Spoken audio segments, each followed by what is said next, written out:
recordar que Mateo fue, libro de Mateo, obviamente por el apóstol Mateo, que cuando él escribió, él no se encuentra ninguna palabra registrada acerca de que Mateo dijo esto o yo mencioné aquello. Por ejemplo, en Mateo escuchamos mucho acerca de las palabras de Jesucristo más que de él mismo. Él quería que supiéramos acerca de Jesucristo y no acerca de Mateo mismo.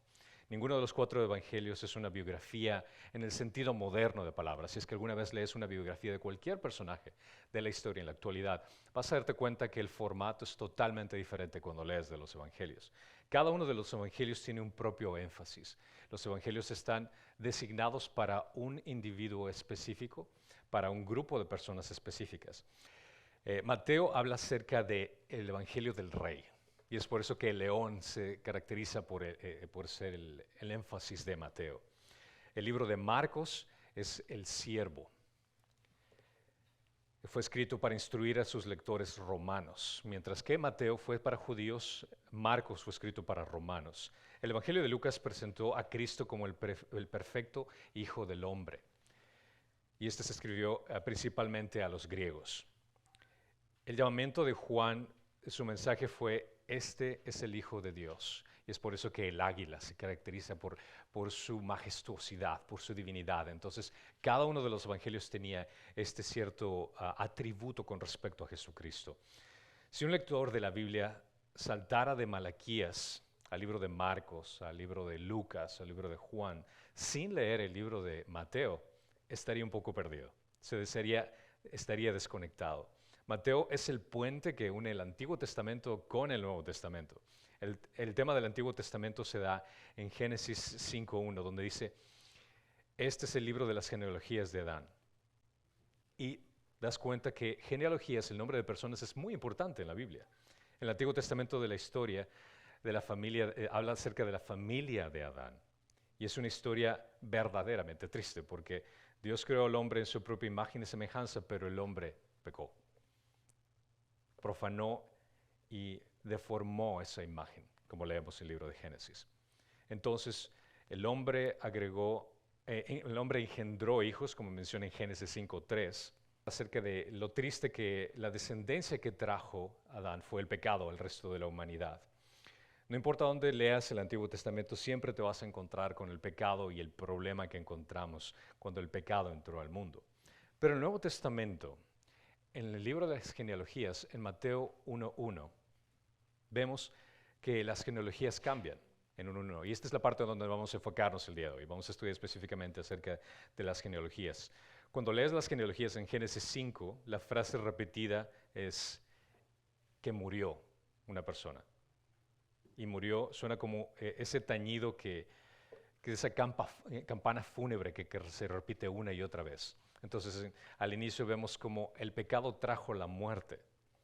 En el Antiguo Testamento ilustra la verdad de que la paga del pecado es la muerte, como lo menciona Romanos 6.23. Pero cuando miras en el Nuevo Testamento, la genealogía comienza por el nacimiento y no la muerte. El mensaje del Nuevo Testamento habla acerca de cómo es el hijo de, que es descendencia de, en lugar de murió tal persona. Ese es el mensaje del Nuevo Testamento, que da vida, que es contrario a lo que es en Génesis, que va de muerte, y interesantemente Mateo utilizó este concepto de que da vida. Ahora, ¿por qué las genealogías eran tan importantes para Israel? ¿Por qué cuando lees la Biblia, cuántos de ustedes han leído la Biblia, específicamente cuando pasas en el Antiguo Testamento, y suena interesante, Génesis es fabuloso leerlo porque son historias impresionantes y te interesa y continúas, Éxodo continúa al mismo sentido, Levíticos como que ahí le pones el freno y como que esto ya no entiendo nada. Y peor aún cuando llegas a Crónicas y comienzas a leer unos nombres que así como que, ¿cuál es el caso? ¿Por qué tengo que leer el nombre de tantas personas? No entiendo.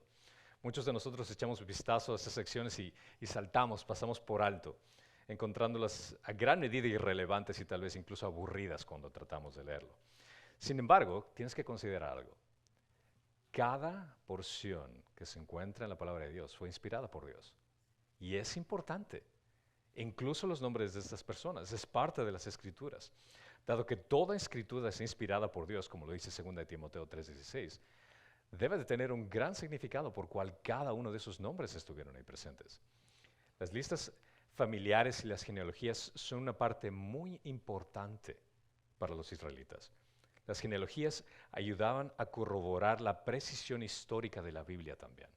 Porque cuando lees la Biblia y ves nombres, no se trata acerca de alguna vez en la historia, como lees, o algún cuento de hadas. Okay, once upon a time.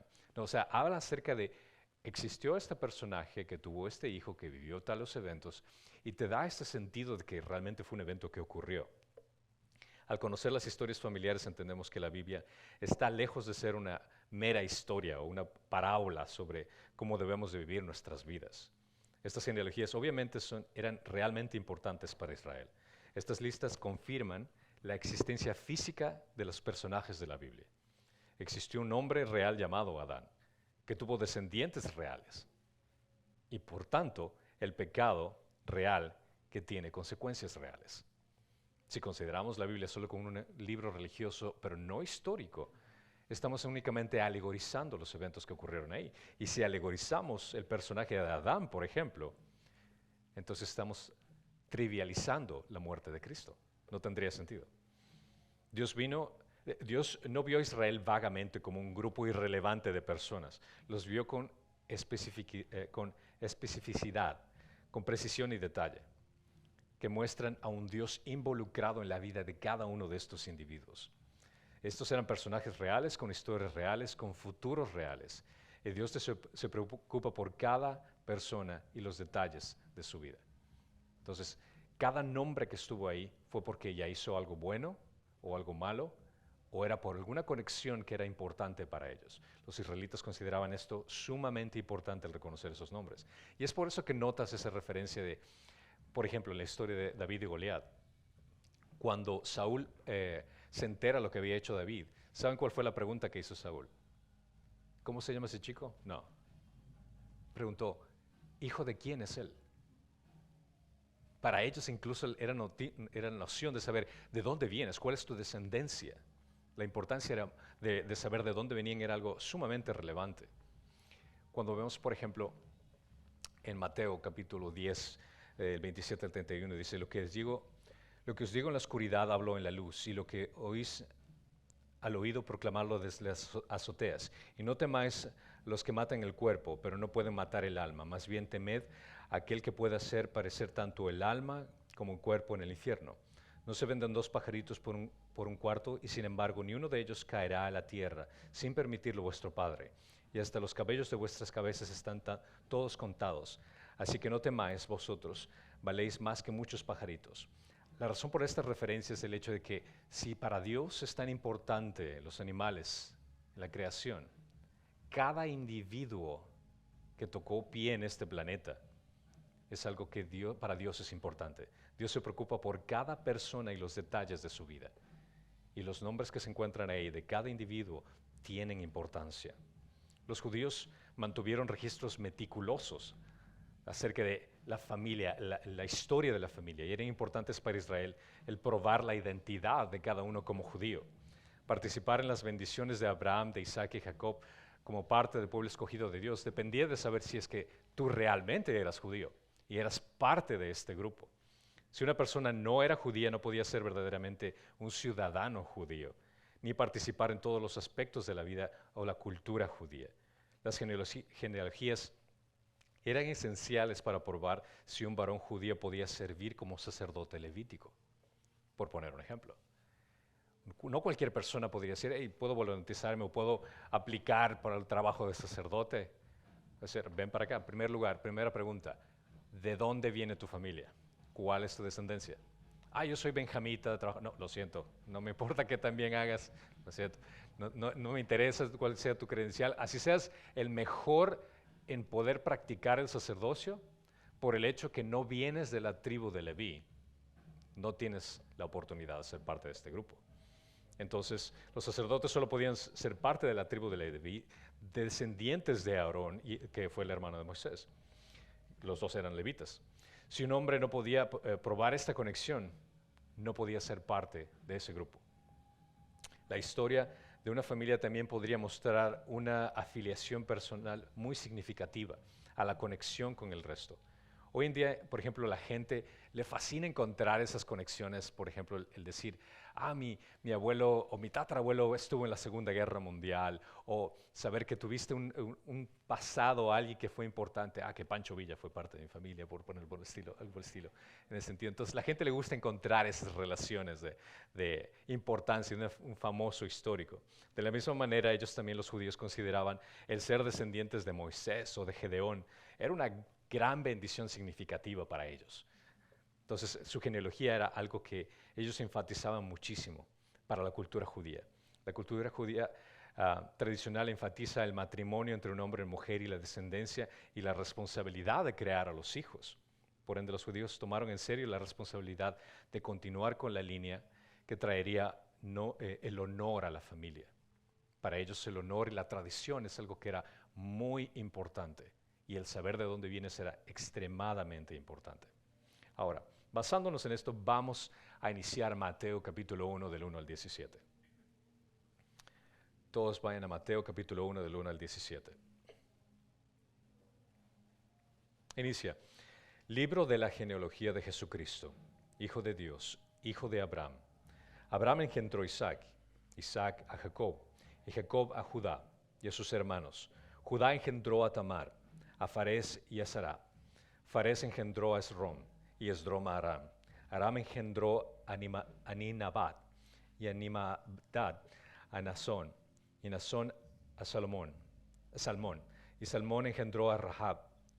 A Boz engendró de Ruth, a Obed, y Obed engendró a Isaí. Isaí engendró al rey David, y David engendró a Salomón, de la que había sido mujer Urías. Salomón engendró a Roboam, Roboam a Abías, y Abías a Asa. Versículo 8. Asa engendró a Josafat, Josafat a Joram, y Joram a Usaías. Usaías engendró a Jotam, y Jotam a Acaz, y Acaz a Ezequías. Ezequías engendró a Manasés, Manasés a Amón, y Amón a Josías. Josías engendró a Jeconías y a sus hermanos durante la deportación de Babilonia. Después de la deportación de Babilonia, Jeconías engendró a Salatiel, y Salatiel a Zorobabel. Zorobabel engendró a Abiud a Eliakim, y Eliakim a Azor. Azor engendró a Sadoc, Sadoc a Akim, y Akim a Eliud. Eliud engendró a Eleazar, Eleazar a Matán, y Matán a Jacob. Jacob engendró a José, el marido de María, la cual nació Jesús, llamado el Cristo.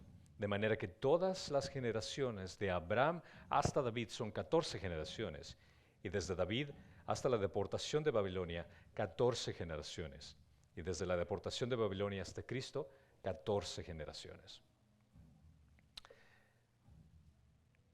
Tratar de leer cada uno de estos nombres en inglés es difícil, pero intenta leerlos en griego. Es un trabalenguas, definitivamente, tratar de leerlos esto. Las genealogías refuerzan la historicidad de las escrituras que confirman la profecía y brindan una información sobre el carácter de Dios y la vida de su pueblo. Es decir, que no solo son simples nombres, hay muchísimo por empacar aquí. Uno puede pasar por alto y solo leer, bueno, son solo nombres de individuos nada más, pero hay muchísima información dentro de estos nombres que es importante considerar. Las genealogías de los judíos fueron importantes para trazar la línea del Mesías, y esta fue la razón primordial por la cual Mateo estableció este lineaje. Recuerden, Mateo fue un judío escribiendo a judíos acerca de el judío. Y esta línea específicamente era lo importante que ellos necesitaban saber. ¿Por qué Jesús era importante? ¿Por qué? Porque él quería trazar la línea del Mesías. El Antiguo Testamento dejó en claro que el Mesías sería el hijo de David. Isaías 11:1 menciona: y brotará un retoño del trono de Isaí, un vástago, y de sus raíces dará fruto. Este es un pasaje que aclara específicamente la descendencia que viene de David. Isaí vemos que es el padre de David, viene la connotación de este punto. Mateo 22, versículo 42, menciona diciendo, ¿cuál es vuestra opinión sobre el Cristo? ¿De quién es hijo? Ellos le dijeron, de David. Entonces aquí vemos en el Antiguo Testamento como Mateo hace referencia de la línea de David. Mateo en 22:42 nuevamente hace esa conexión y el registro de la historia familiar que eran vitales. Tanto Mateo como Lucas incluyen genealogías de Jesús en sus evangelios para mostrar la conexión de Jesús con David. Los dos tenían esa importancia de genealogías, pero Mateo mucho más siendo judío que estaba escribiendo a otros judíos para que puedan entender quién es. El Evangelio de Mateo, escrito para judíos, rastrea la genealogía de Jesús hasta Abraham. El Evangelio de Lucas, escrito para los gentiles, rastrea la genealogía de Jesús hasta Adán. Es decir, los dos tienen un rastreo de la genealogía, pero el fin viene a ser un punto diferente. El uno es de Mateo va hasta Abraham, Lucas va hasta Adán. Pero cuando ustedes han leído las genealogías tanto de Mateo como las genealogías de Lucas, van a encontrar que ambas genealogías no son iguales. Si te pones a escribir nombre por nombre cada uno de los que están ahí y lo pones cada uno al azar, vas a darte cuenta que son bastante diferentes. Lucas capítulo 3, del 23 al 38, es diferente a Mateo capítulo 1, del 1 al 17. Los nombres son diferentes. Y el punto es este. Mateo rastrea la genealogía de Jesús hasta Abraham, mientras que, como digo nuevamente, Lucas va hasta Adán. Mateo da al padre de José como Jacob, en Mateo 1:16, mientras que Lucas da al padre de José como Elí. Esto está en Lucas 3:23. Ahora, para cualquiera que está en contra de la Biblia, dice, mira, esto es una contradicción, esto está mal. Y déjame decirte que este es un tema que, académicamente hablando, requiere muchísima explicación para que llegara a este entendimiento. Voy a tratar de resumirlo y hacerlo lo más práctico posible para que podamos entenderlo todos. Mateo traza la línea a través del hijo de David, Salomón, en Mateo 1:6 dice, mientras que Lucas traza la línea a través del hijo de David, Natán. Nuevamente, aquí vemos otra diferencia. De hecho, entre David y Jesús, los únicos nombres que tienen en común las genealogías son Salatiel y Zorobabel. Son los únicos nombres que si comienzas a escribirlos a ambas genealogías paralelamente, desde de David a Jesús, son los únicos dos nombres que están idénticos.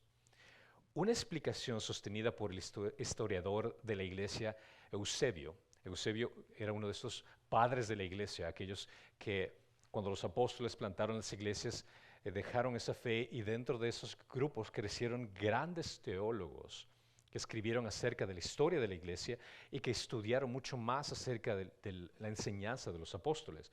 Este era un individuo, Eusebio, que menciona que Mateo está rastreando el linaje primario o biológico. Esta es la razón por la cual está escribiendo Mateo diferente a Lucas. Mientras que Lucas está tomando en cuenta una ocurrencia de matrimonio de levirato, se llama. Ahora, ¿qué quieres decir con esto, Cristian? Que no te entiendo. La ley de levirato es prácticamente, Mateo lo escribe biológicamente, esta es la genealogía que llega hasta Jesús. Mientras que Lucas lo escribe de una forma, según nuevamente Eusebio, el padre de la iglesia, le dice que lo escribió de una forma basado en el matrimonio de levirato que ocurrió dentro de ese linaje. La ley del levirato es simplemente, es prácticamente el tipo de matrimonio en el cual cuando una mujer es viuda y no ha tenido hijos, esta es una práctica que tenían los judíos, que se debía de casar obligatoriamente con uno de los hermanos de su fallecido esposo. Es decir, que según la teoría de Eusebio, cuando vemos, por ejemplo, en Lucas 3:24 acerca de Melquín y Matán en Mateo 1:15, se casaron en diferentes momentos con la misma mujer. La tradición, la iglesia lo llama Está. Entonces, esta es una gran diferencia y lo cual hace que los dos genealogías sean diferentes. Esto haría que Elí, en Lucas 3:23, y Jacob, Mateo 1:15, fueran medios hermanos. Elí luego murió y su hijo, sin un hijo, por lo que su medio hermano Jacob se casó con la viuda de Elí, quien dio a luz a José. Esa es una de las conexiones de la diferencia. Esto haría que José, el hijo de Elí, legalmente sea el hijo de Jacob biológicamente. Esta es una práctica que para nosotros es un poquito difícil de entender porque nosotros no hacemos esto en la actualidad en nuestra cultura. Por lo tanto, Mateo y Lucas registran la misma genealogía, la de José, pero Lucas sigue el linaje legal, mientras que Mateo sigue el linaje biológico. La mayoría de eruditos, y sé que muchos de ustedes han escuchado, eruditos bíblicos conservadores de hoy en día, que tienen un punto de vista diferente, al saber que Lucas está registrando la genealogía de María, mientras que Mateo está registrando la genealogía de José. ¿Cuántos de ustedes han escuchado eso? Que esa es la gran diferencia. Ahora, esto es poco probable. Y la razón pues es porque las genealogías no se encontraban a través de la madre, sino era única y exclusivamente a través del padre. Entonces, nuevamente, esta es la forma más práctica y sencilla que podría decirlo de esta forma, por qué la diferencia entre estos dos. Mientras que uno lo hacía de una forma biológica, lo otro lo hacía de una forma legal. Pero el punto viene a ser el mismo. Los dos llegaban a la misma conclusión de saber que era el Mesías legalmente. Pero consideran que también María viene a ser parte de la misma tribu. Entonces, viniendo de esa misma línea, igual llega al punto de la tribu de Judá. Consideren que el pueblo de Israel siempre se casaban entre tribus. Nunca se combinaban la tribu de Benjamín con la tribu de Leví. Siempre se permanecían entre la misma tribu. O sea, eran judíos todos, pueblo de Israel, pero siempre mantenían estarse dentro de la misma tribu. Entonces, María era descendiente de la tribu de Judá. Y existen varias explicaciones que voy a tratar de llenar entre puntos y versículo a versículo acerca de diferencias entre este punto, pero básicamente el tratar de encontrar la diferencia entre estos dos viene a ser por la perspectiva que cada uno tenía.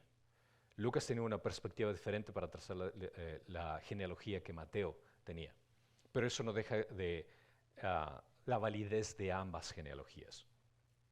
Y nuevamente, la forma que nosotros obtenemos la genealogía es la importancia y la relevancia que ellos tenían era diferente, en lo cual ellos aplicaban esa forma de estructurar la genealogía.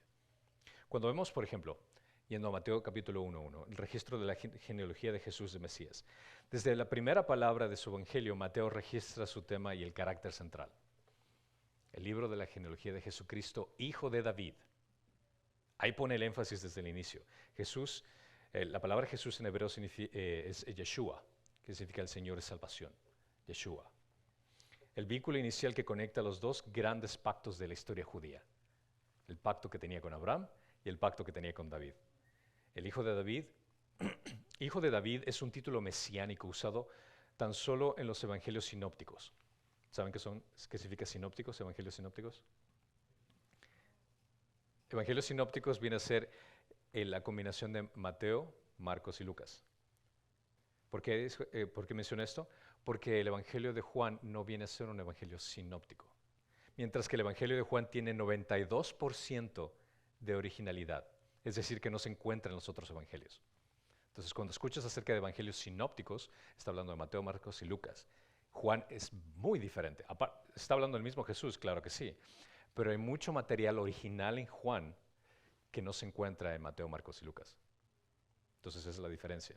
Entonces, hijo de David es un título mesiánico usado muy común en los evangelios sinópticos, en Mateo, Marcos y Lucas.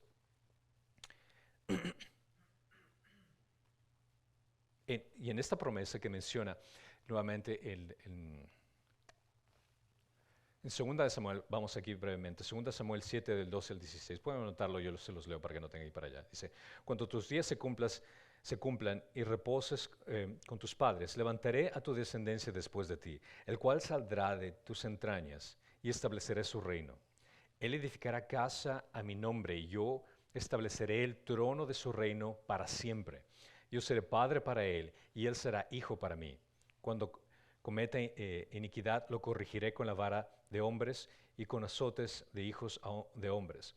Pero mi misericordia no se apartará de él, como como la aparté de Saúl, a quien quité delante de ti. Tu casa y tu reino permanecerán para siempre delante de mí. Tu trono será establecido para siempre. Esto es algo que se mencionó a David y como que ese trono nunca se iba a apartar de él. Esa es nuevamente la importancia de la conexión que tuvo, el por qué Jesús tenía que ser parte de esa descendencia, el por qué era conocido como hijo de David, la descendencia de David. Ahora, cuando se habla acerca de hijo de Abraham, en Génesis 12, del 1 al 3, aquí encontramos otra conexión de este pacto abrahámico, donde en Génesis 12, del 1 al 3 dice, el Señor dijo a Abraham, vete de tu tierra y de entre tus parientes y de la casa de tu padre, a la tierra que yo te mostraré. Haré de ti una nación grande y te bendeciré, y engrandeceré tu nombre y serás bendición. Bendeciré a los que te bendigan y a los que te maldigan maldeciré. Y en ti serán benditas las familias de la tierra.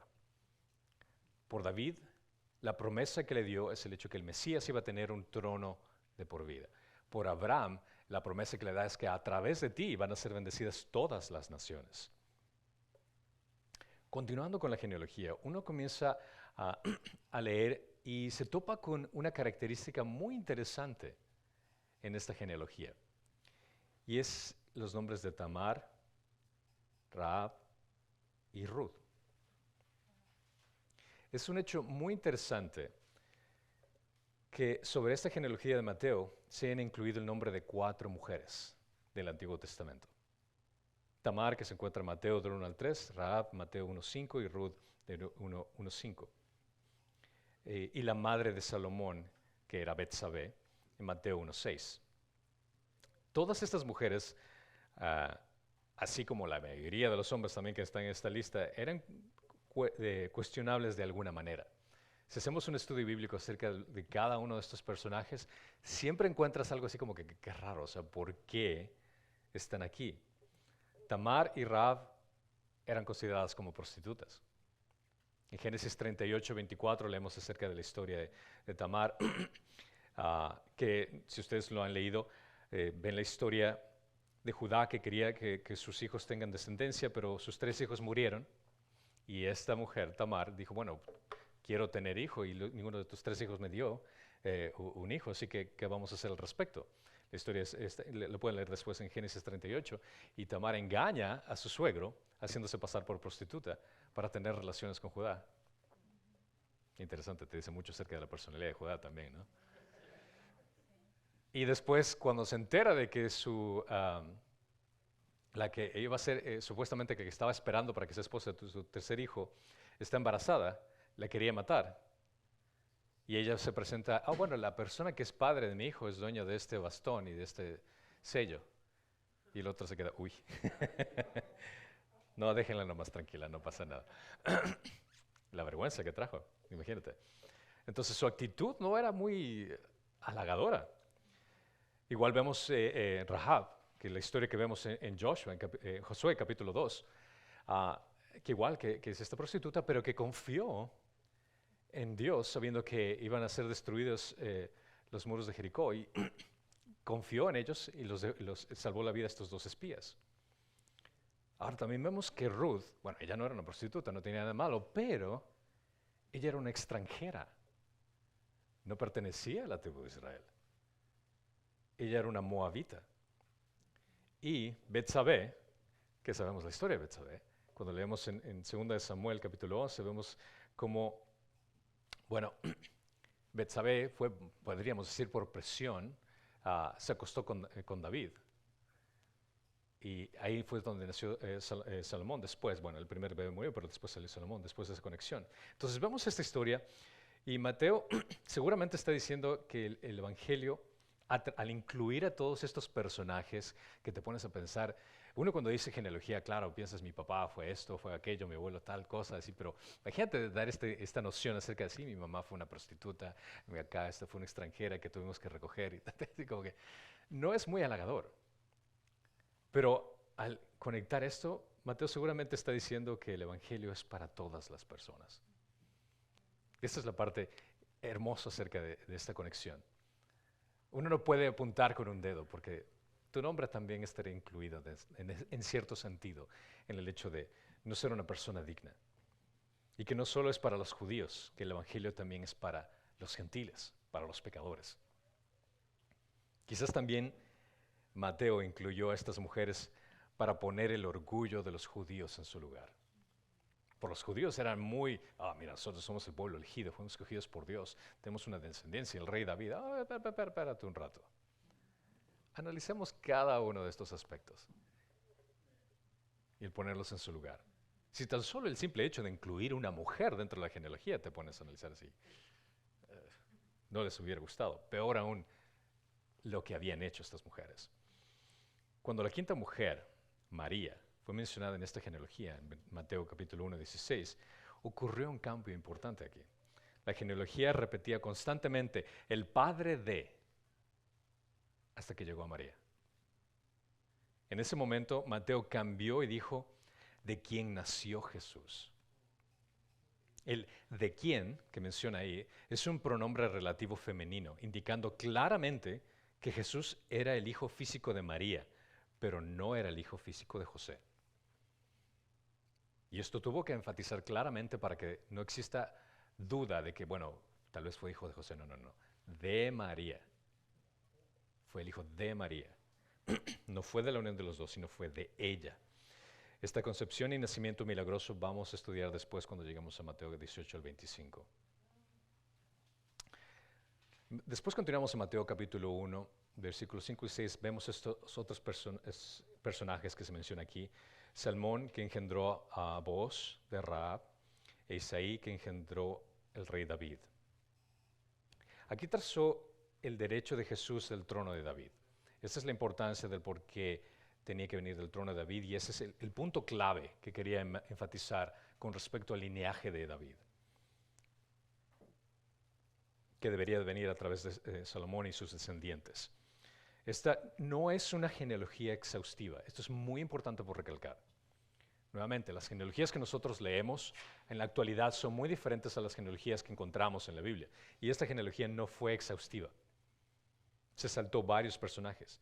Las omisiones de ciertos personajes, dado que cubre unos 500 años, no debería preocuparnos, ya que al decir padre de, podría usarse cuando se trata de hacer la referencia de he sido descendiente de tal persona, de tal familia inmediata. Es como por decir, de tu apellido sería esa forma de decir, podríamos mencionar el nombre de tu abuelo o tu bisabuelo y saltarnos dos si es que tú tienes el mismo apellido, por ponerlo de esa forma. Son de la misma familia entonces. Entonces ese es el enfoque que quería hacer aquí. Entonces no miren la genealogía como un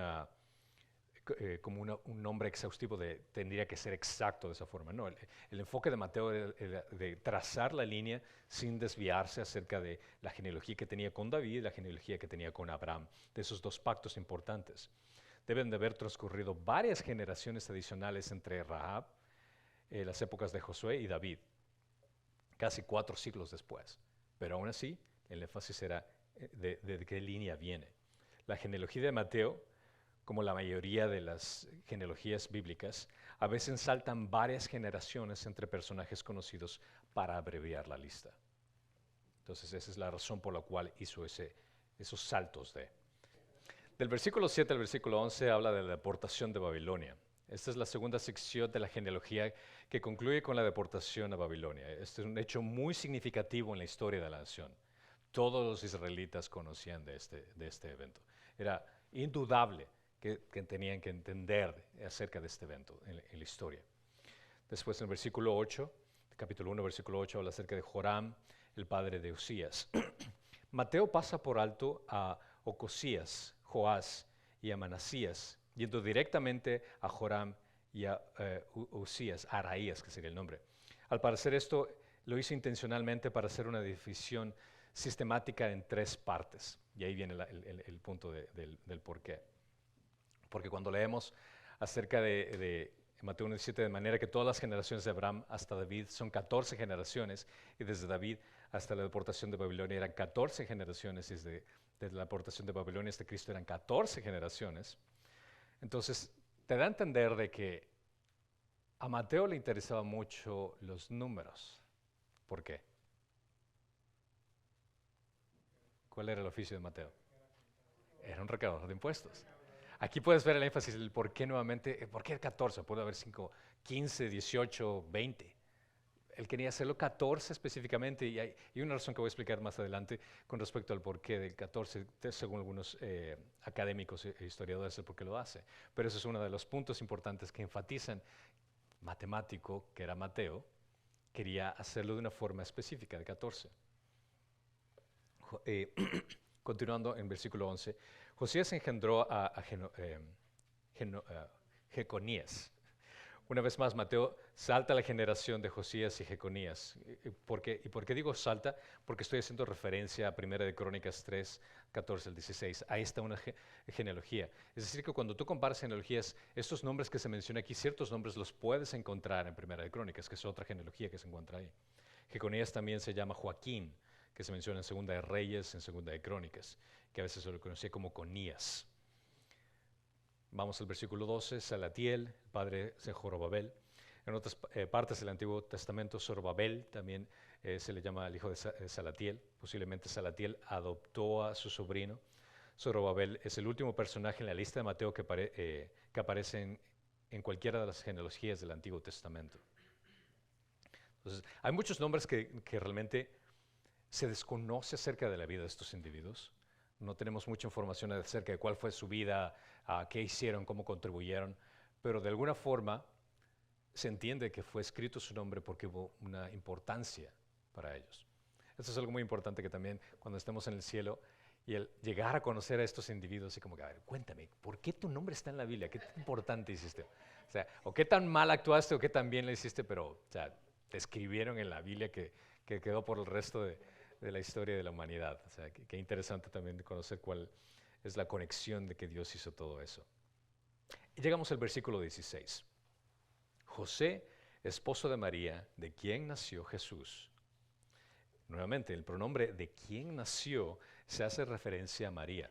Solo es hijo de María. La forma inusual en la que está redactada es esta entrada final subraya el hecho de que Jesús no era descendiente literal de José.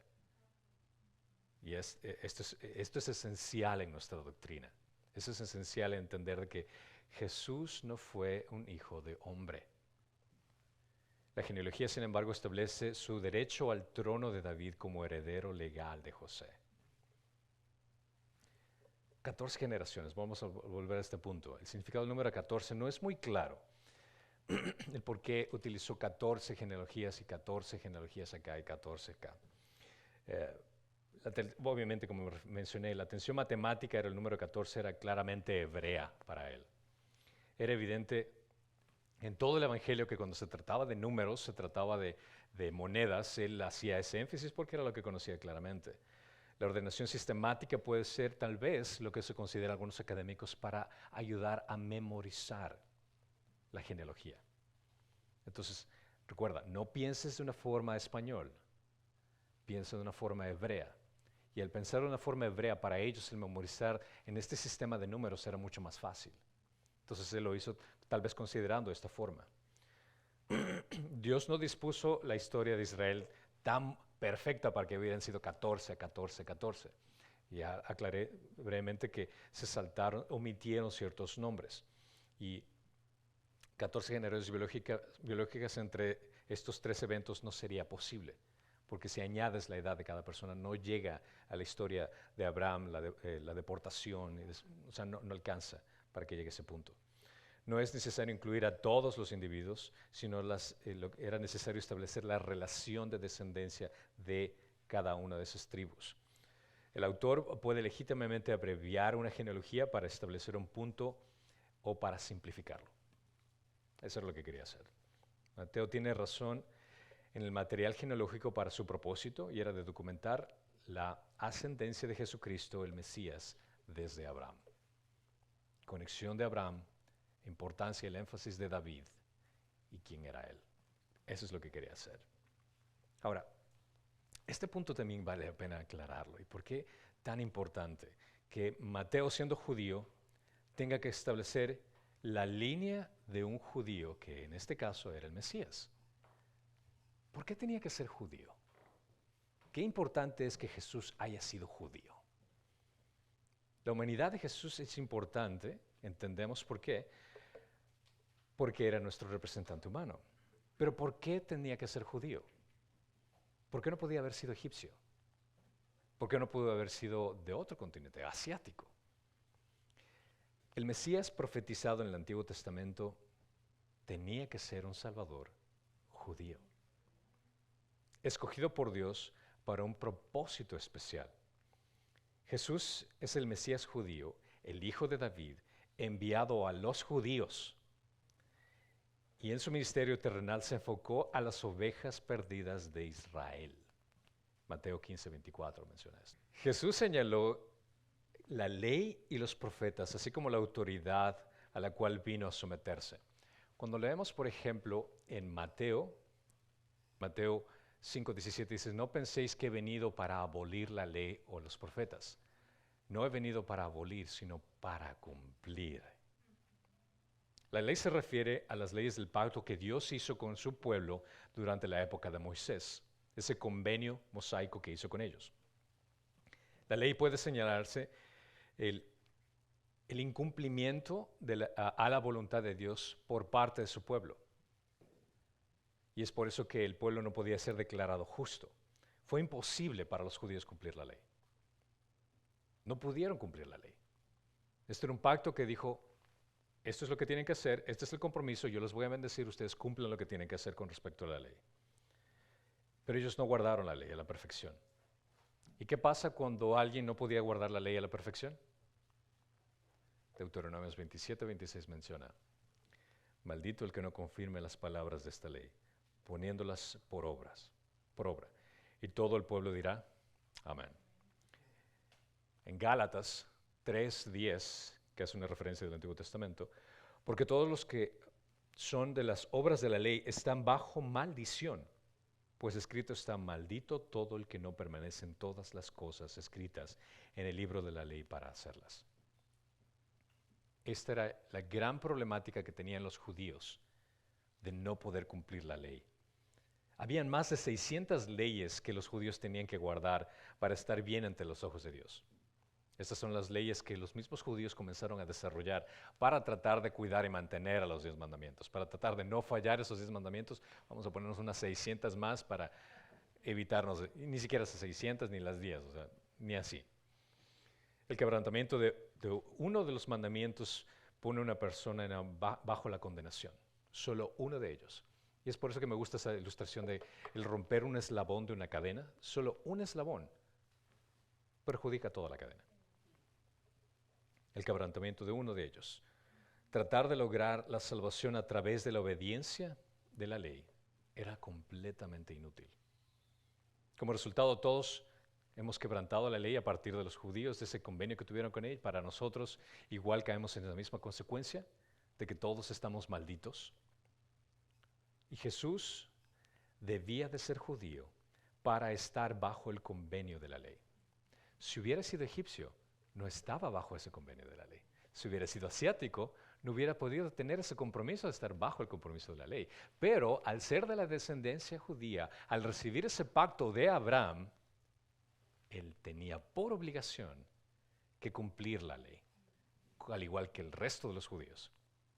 Ya lo puede entender por qué la importancia de que Dios haya escogido a Abraham y a partir de él una nación, y a partir de esa nación van a ser bendecidas todas las naciones. Jesús debía de ser judío. Solo así podría cumplir la ley y hacerse maldición por los judíos y eventualmente para los gentiles. Al leer en Gálatas 3, del 13 al 14, menciona, Cristo nos redimió de la maldición de la ley, habiéndose hecho maldición por nosotros, porque escrito está, maldito todo el que cuelga en un madero, a fin de que en Cristo Jesús la bendición de Abraham viniera a los gentiles, para que recibiéramos las promesas del Espíritu mediante la fe. Jesús vino por las ovejas perdidas de Israel, y a partir de eso amplió ese convenio, no solo con el pueblo de Israel, sino con gentiles y judíos al mismo tiempo. Y a través de la bendición de Abraham que esa bendición de Abraham viniera a los gentiles, porque la promesa que le hizo Abraham no era únicamente para el pueblo de Israel, sino que iban a ser bendecidas todas las naciones. Jesús hizo el último sacrificio en la cruz cuando pagó con la maldición de Dios. Y me encanta esa frase y expresarlo de esta forma. Todos nosotros somos bendecidos porque Jesús fue maldecido. Es impactante eso. Jesús fue maldecido para que tú seas bendecido. Romanos 3, 25 al 26 menciona: a quien Dios exhibió públicamente como propiciación de su sangre a través de la fe, como demostración de su justicia, porque en su tolerancia Dios pasó por alto los pecados cometidos anteriormente, para demostrar en este tiempo su justicia, a fin de que Él sea justo y sea el que justifica al que tiene fe en Jesús. La importancia de que haya sido un judío, el Mesías judío, para salvarnos. La maldición de la ley cayó sobre Cristo por nosotros, para que la justicia de Dios cayera sobre nosotros, aunque no la merecíamos. La muerte y resurrección de Jesús aseguró la salvación para todos los que confían en Él, sin importar su nacionalidad o sus antecedentes, como menciona en Gálatas 3:28. No hay judío ni griego, no hay esclavo ni libre, no hay hombre ni mujer, porque todos sois uno en Cristo Jesús.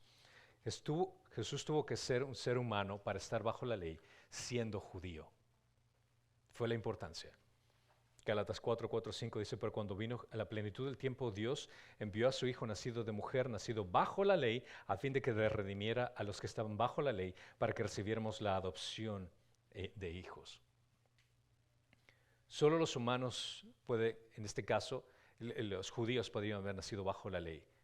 Y solo un hombre, ser humano, judío, podía redimir a otros judíos y seres humanos de esta ley, de la maldición de la ley.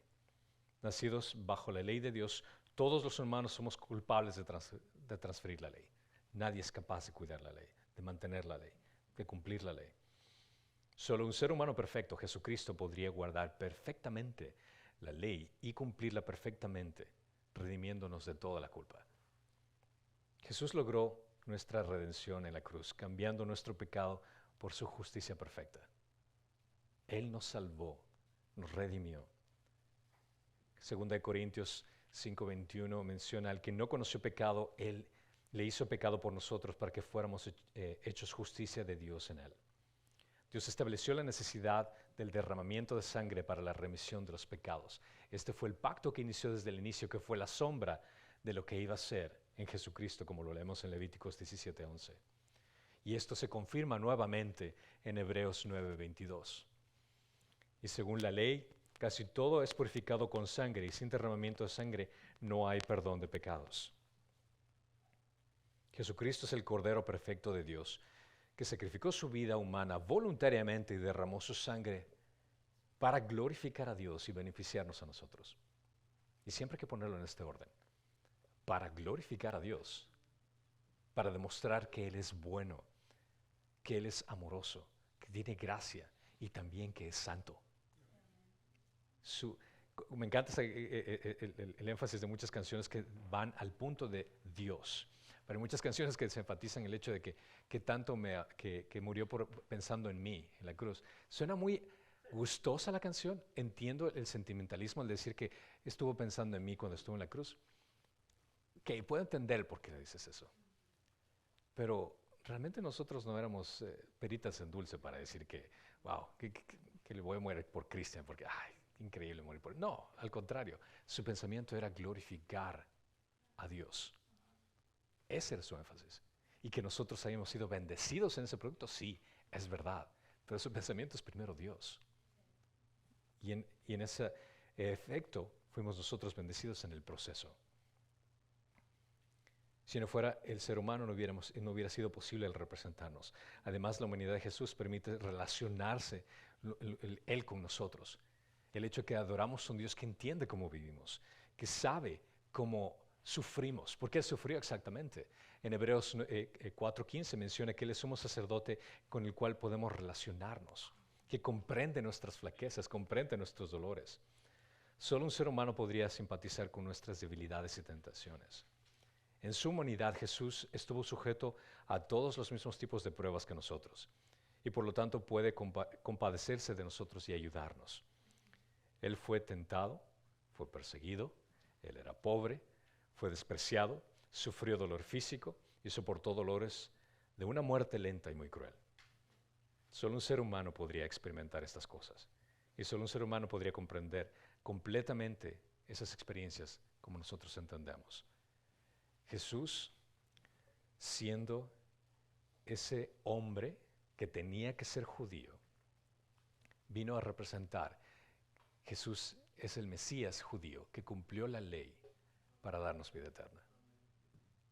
Y esto todo sacado de una genealogía. Para que veas que cada nombre fue importante y tuvo un valor específico. Mateo inició este puente que nos saca del Antiguo Testamento y nos lleva al Nuevo Testamento. Y nos hace ver la importancia del por qué se escribió todo lo que se escribió. Cada palabra, cada nombre que se encuentra en la Biblia tiene una importancia. Y es por eso que tenemos que aprender a escudriñar las Escrituras y entender lo que nos dice ahí. Y el darnos cuenta que todas apuntan al plan perfecto de redención que Dios tuvo desde el inicio de la creación hasta el final, donde va a ser, donde Cristo va a ser glorificado por sobre todo. Amén.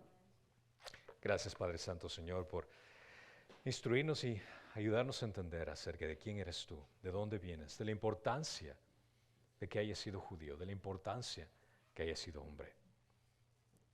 Gracias, Dios, por dar tu vida por nosotros, por redimirnos. Y te pedimos, Padre Santo, que en nuestra descendencia, que nuestro legado, Señor, sea para glorificarte. Que cuando nuestros hijos, nuestros nietos, sean conocidos, que puedan ver a través de su ascendencia que tuvieron un caminar fiel contigo, Señor. Ayúdanos en ese proceso. No para glorificarnos nosotros, Señor, no para exaltar nuestro apellido, sino para que al ver nuestro caminar pueda apuntarse a ti, Señor. Para que puedan decir, esta familia fue bendecida porque tú estabas presente. Ayúdanos a ser esos buenos padres para dejar ese legado, Señor, que glorifique tu nombre. Te lo pedimos en el hermoso y precioso nombre de tu Hijo Jesucristo. Amén.